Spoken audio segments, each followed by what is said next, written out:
Aujourd'hui, je vous embarque avec moi dans l'univers impitoyable de Kim Jong-un. Ensemble, on va découvrir comment il a éliminé des membres de sa propre famille, instauré un contrôle absolu sur son peuple, et bien d'autres actes qui défient l'entendement. Ne vous inquiétez pas, je vais faire en sorte que tout soit aussi clair et accessible que possible, sans vous plomber le moral. Alors, prêt pour ce voyage? C'est parti! Sa tante. Quand Kim a remplacé son père comme chef suprême de la Corée du Nord, il était jeune et plutôt novice. Afin de faciliter la transition, il s'est entouré de sa famille, y compris sa tante Kim Kyung-hui et son époux, Jang Song-taek. Sa tante ne se limitait pas à être simplement comme une mère de Kim Jong-un. Elle était aussi une ancienne stratège politique ayant occupé des postes clés au sein du Parti des travailleurs de Corée. Son époux, Jang Song-taek, deuxième homme le plus puissant du pays à l'époque, était un partenaire essentiel pour soutenir le jeune chef. Kim pouvait compter sur leur expérience et leur influence afin de préserver la stabilité du régime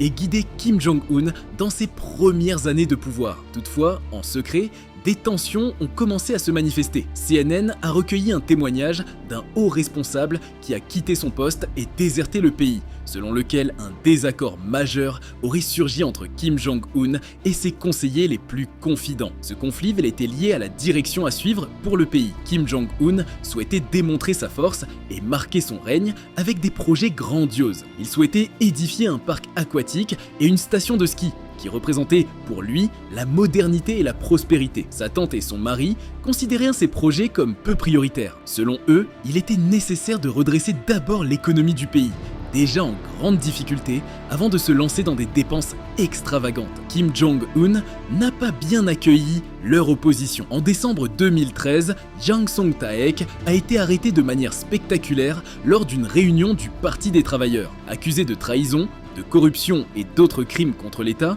il a été exécuté peu de temps après. Son arrestation et son exécution ont été largement médiatisées. Quant à sa tante, Kim Kyung-hui, sa disparition a été beaucoup plus discrète. Elle a été aperçue pour la dernière fois en public après l'exécution de son mari en mai 2014. Depuis lors, elle n'a plus été retrouvée. Cette même année, Kim Jong-un aurait décidé de l'empoisonner, selon le témoignage du haut responsable ayant déserté afin de se débarrasser d'une figure autrefois influente, mais désormais considérée comme un frein à ses ambitions. Son ex-petite amie. La cible, cette fois-ci, était Yeon Song-wol, une chanteuse talentueuse et populaire, célèbre non seulement pour sa voix, mais aussi pour avoir été l'ex-petite amie du leader nord-coréen. Cette rencontre entre Kim Jong-un et Yeon Song-wol remonte à une dizaine d'années. Malgré leur passion, leur relation n'a jamais été approuvée par Kim Jong-il, le père de Kim Jong-un. Ce dernier, préoccupé par l'image publique de son fils et les conséquences politiques d'une telle relation, aurait demandé à Kim Jong-un de mettre un terme à leur relation. Kim Jong-un a obéi, mais le lien entre lui et la chanteuse ne s'est jamais totalement effacé. En août 2013, le journal sud-coréen Chosun Ilbo a rapporté une information selon laquelle Yeon Song-wol serait accusé d'avoir violé la législation stricte de la Corée du Nord sur la pornographie. Les informations recueillies affirment qu'elle ainsi que 11 autres artistes, dont son mari, auraient filmé leurs ébats sexuels. Pire encore, ces vidéos auraient été vendues. Une infraction gravissime dans un pays où la pornographie est interdite. Kim Jong-un ne considère pas cette situation comme une simple violation de la loi. C'est une humiliation personnelle. La femme qui avait été proche de lui est au cœur d'un scandale qui pourrait ternir son image. La réaction du régime est rapide et impitoyable. Yeon Song-wol et les autres accusés sont condamnés sans procès public et la sentence est exécutée sans délai. Le 20 août 2013, Yeon Song-wol, son mari, et les autres accusés sont conduits devant un peloton d'exécution. L'exécution se fait en public, en présence de membres de l'armée nord-coréenne et des familles des condamnés, selon les témoignages. Et pour couronner le tout, les familles des accusés ne sont pas exemptées. Le principe de culpabilité par association, une pratique répandue en Corée du Nord, entraîne l'arrestation et l'envoi dans des camps de travail des proches de Yeon Song-wol et d'autres artistes. Vice-premier ministre Kim Yong-jin. En juin 2016, l'Assemblée populaire suprême se réunit pour une session officielle à Pyongyang, la capitale strictement contrôlée de la Corée du Nord.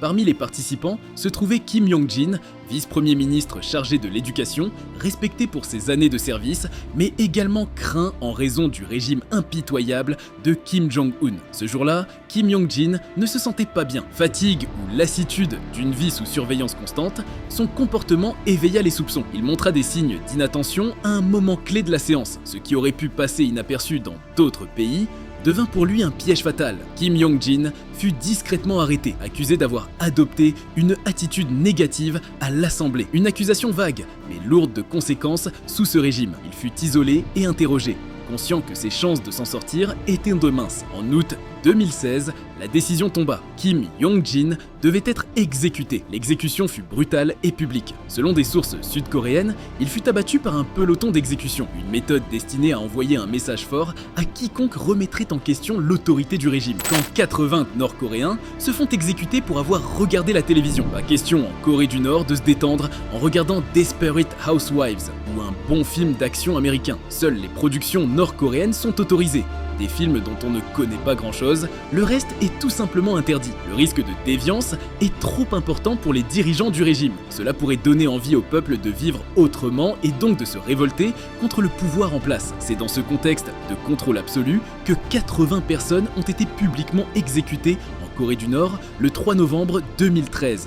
Dont certaines pour avoir regardé la télévision sud-coréenne, une activité strictement prohibée. Les exécutions ont eu lieu dans 7 villes à travers le pays. L'information a été révélée par le journal conservateur sud-coréen Jungang Ilbo le 11 novembre 2013. Selon ce journal, une source familière des affaires intérieures en Corée du Nord a rapporté que Pyongyang avait procédé à l'exécution publique de quelques 80 personnes dans 7 villes. La plupart ont été tuées pour avoir regardé des émissions télévisées sud-coréennes introduites clandestinement via des DVD ou des clés USB, un acte considéré comme une trahison du régime et une atteinte à l'intégrité idéologique du pays, rapporte également The Guardian. Le contrôle sur les médias et les informations est total en Corée du Nord. BBC News précise que les émissions étrangères sont perçues comme une menace directe à l'autorité du régime. Elles offrent un aperçu d'une vie différente, où les individus ont accès à des libertés et des opportunités inimaginables en Corée du Nord. Regarder ces émissions revient à rêver d'un autre monde,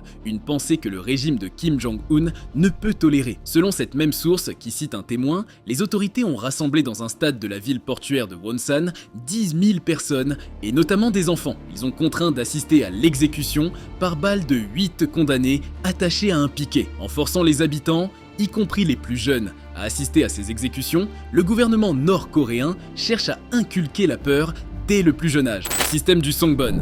Le Songbon est un système nord-coréen où votre statut social dépend des mérites ou des fautes de vos ancêtres et de votre famille, comme l'explique Yeonmi Park, militante des droits de l'homme et une auteure d'origine nord-coréenne. Ce classement, introduit pour séparer les fidèles des potentiels dissidents, influence profondément tous les aspects de la vie quotidienne. La classe loyale est au sommet.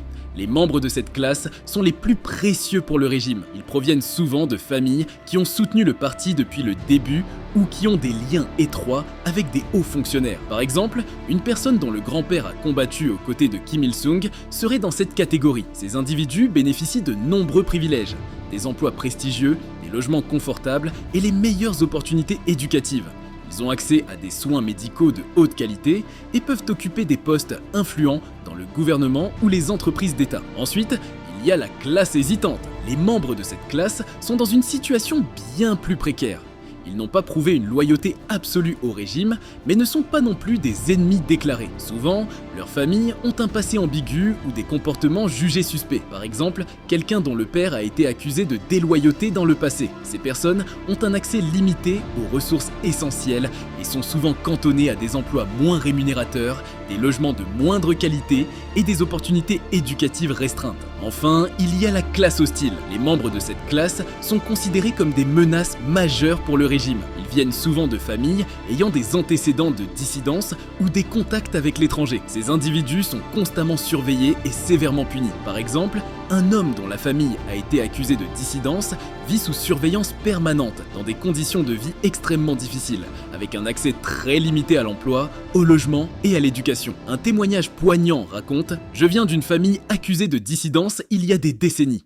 Aujourd'hui, je suis surveillé en permanence, vivant dans des logements vétustes et travaillant dans des conditions épuisantes. Même si la Corée du Nord nie l'existence du Songbon et beaucoup de déserteurs, et les médias internationaux confirment son existence. Le travail forcé. À un moment ou un autre, presque tous les Nord-Coréens doivent participer à des travaux pénibles imposés par l'État. Ces tâches ne sont pas rémunérées et sont souvent justifiées par le régime comme une manière de démontrer sa dévotion envers le gouvernement. Que ce soit dans les champs, les usines usines ou les infrastructures en construction, ces travaux sont une manière pour le régime de maintenir un contrôle strict sur la population tout en masquant les véritables conditions de vie difficiles. Les travailleurs doivent souvent faire face à des conditions extrêmes, incluant de longues heures de travail, des conditions climatiques sévères et un manque de nourriture et de soins médicaux adéquats. Un ancien travailleur, ayant réussi à fuir le pays, raconte: « Lorsque je travaillais dans les champs pendant les heures les plus chaudes de la journée, nous n'avions ni pause, ni protection contre le soleil. Si nous nous arrêtions,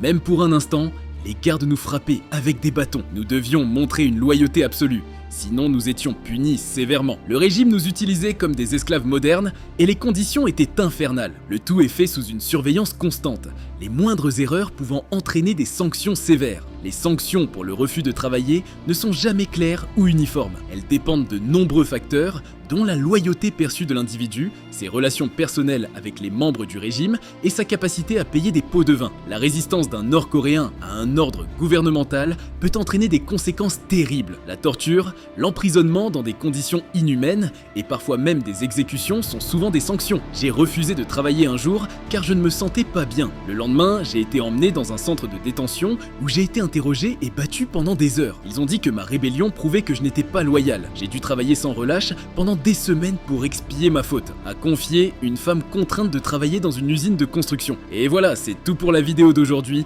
sur quelques-uns des actes et décisions de Kim Jong-un qui font parler depuis des années. Si vous souhaitez en savoir plus et vérifier les informations que nous avons partagées, n'hésitez pas à consulter les sources en description. On aime bien faire nos recherches, mais on vous encourage toujours à creuser par vous-même. Merci infiniment d'avoir regardé cette vidéo et de nous soutenir. Votre intérêt et vos commentaires sont ce qui nous motive à continuer de vous apporter du contenu captivant. N'oubliez pas de vous abonner, de liker et de partager si vous avez trouvé cette vidéo intéressante.